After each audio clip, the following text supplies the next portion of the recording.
Subscribe कीजिए मेरे YouTube channel Sobia ji health and beauty tips को और बेल आइकन पर क्लिक करें हमारी लेटेस्ट वीडियो सबसे पहले देखने के लिए। बिस्मिल्लाहिर्रहमानिर्रहीम। अस्सलाम वालेकुम friends, welcome to my channel Sobia ji health and beauty tips. Sobia ji health and beauty tips में नई वीडियो के साथ हाजिर हूँ। उम्मीद करती हूँ आप तमाम दोस्त बिल्कुल ठीक होंगे। आज की वीडियो बहुत ही ज़्यादा रिक्वेस्टेड वीडियो है कि आप अपनी फटी एड़ियों को कैसे ठीक कर सकते हैं और उन्हें बना सकते हैं खूबसूरत और सॉफ्ट। तो दोस्तों, एड़ियों के फटने की बहुत सी रीजंस होती हैं, लेकिन जो मेन प्रॉब्लम है वो इनकी ये कि पाँव की अच्छे से केयर ना करना। तो दोस्तों, हमें ऐसे ट्रीटमेंट की ज़रूरत है। ये एक सिंपल सा ट्रीटमेंट जिसको हम घर पे ही बना सकेंगे, जिससे हमारे पाँव फटेंगे भी नहीं। अगर आप अपने पाँव को खूबसूरत और सॉफ्ट बनाना चाहते हैं तो बहुत सारा पानी पिएं। तो चलिए शुरुआत करते हैं इस नुस्खे को बनाने से। तो नुस्खा स्टार्ट करने से पहले मेरी आप लोगों से रिक्वेस्ट है कि जिन लोगों ने अभी तक मेरा चैनल सब्सक्राइब नहीं किया तो प्लीज़ मेरे चैनल को सब्सक्राइब कर लीजिए और बेल आइकन पर क्लिक करें हमारी लेटेस्ट वीडियो सबसे पहले देखने के लिए। तो चलते हैं आज के नुस्खे की जानिब। इस नुस्खे के 3 आसान स्टेप हैं। हमारा पहला स्टेप है वार्म वाटर ट्रीटमेंट, हमारा सेकंड स्टेप है स्क्रब बनाना और थर्ड स्टेप है मॉइस्चराइज़र। पहला स्टेप बनाने के लिए आपको चाहिए 2 चम्मच बेकिंग सोडा, 2 चम्मच नमक और थोड़ा सा नीम गर्म पानी।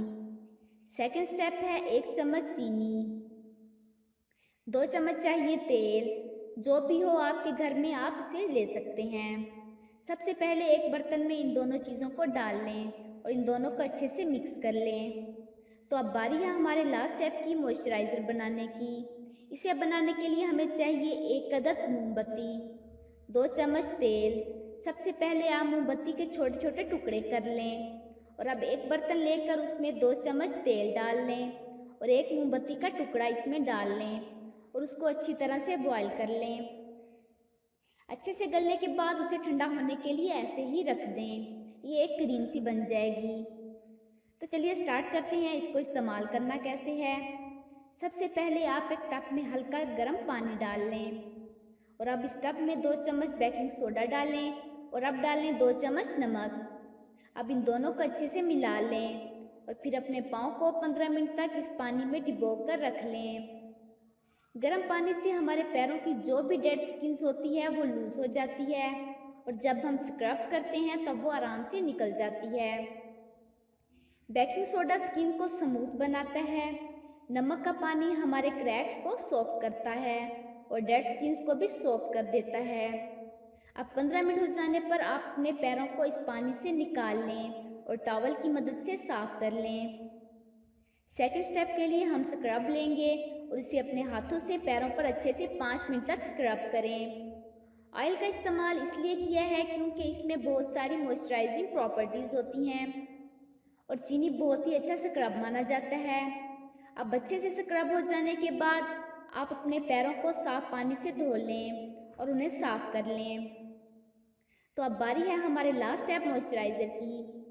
इस मॉइस्चराइज़र को लेकर आप अपने पैरों पर लगा लें और अच्छे से मसाज करने के बाद कोई भी पुरानी सॉक्स लेकर उसे पहन लें। इस ट्रीटमेंट के बेस्ट रिजल्ट्स पाने के लिए आप वीक में 3 बार ज़रूर इस्तेमाल कीजिएगा। तो चलते हैं आज के मैसेज की जानिब। बुरा वक्त वो शफाफ आईना है जो बहुत सारे चेहरे वाजिया कर देता है और अच्छा वक्त बादलों की तरह है जो सूरज की तपिश तक को दूर कर देता है। तो जिन लोगों को मेरी ये वीडियो पसंद आई हो तो प्लीज़ इसे लाइक कीजिएगा, अपने दोस्तों के साथ शेयर कीजिएगा और मेरे चैनल को सब्सक्राइब कीजिएगा। Thanks for watching.